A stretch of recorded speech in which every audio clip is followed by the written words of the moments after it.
ಕಣ್ಣಲ್ಲಿ ಗಂಗೆ ತುಂಬಿ ನಗುತ್ತಾರಮ್ಮ. ಅನ್ಯರು ಬಂದರು ಮುತ್ತಾಡುವ ತಾಯಿ ನಮ್ಮೂರ ಅಪ್ಪಿಕೊಂಡು ನಲಿದಾಡುವೆ. ಭೂಗೋಳದಲ್ಲಿ ಒಂದು ಜ್ಯೋತಿ ಇದೆ, ಅದಕ್ಕೆ ಭಾರತ ಮಾತೆ ಎಂಬ ಹೆಸರು ಇದೆ. ಲೋಕವೇ ಮೆಚ್ಚುವಂತ ಗೀತೆಯು ಇಲ್ಲಿ ಇದೆ. ವಂದೇ ಮಾತರಂ ಎಂಬ ನಾಮದ ಗಂಧವಿದೆ. ನುಡಿಯೆಲ್ಲ ಬನ್ನಿ ಧನ್ಯ ಭಾರತಾಂಬೆ ನಿನ್ನ ಜನ್ಮದಿನ.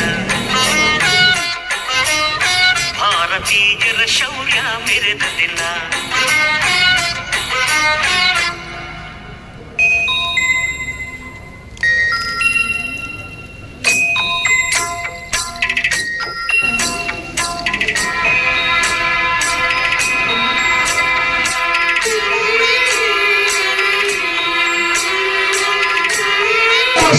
ನೀವೇನ್ ಮಾಡ್ತೀವಿ ಅಂದ್ರೆ ಭಾರತ ಹೋಗ್ತೀವಿ, ನಾವು ಇಲ್ಲಿ ಪುಣ್ಯ ಮಾಡಿದ್ರೆ ಸ್ವರ್ಗ ಹೋಗ್ತೀವಿ.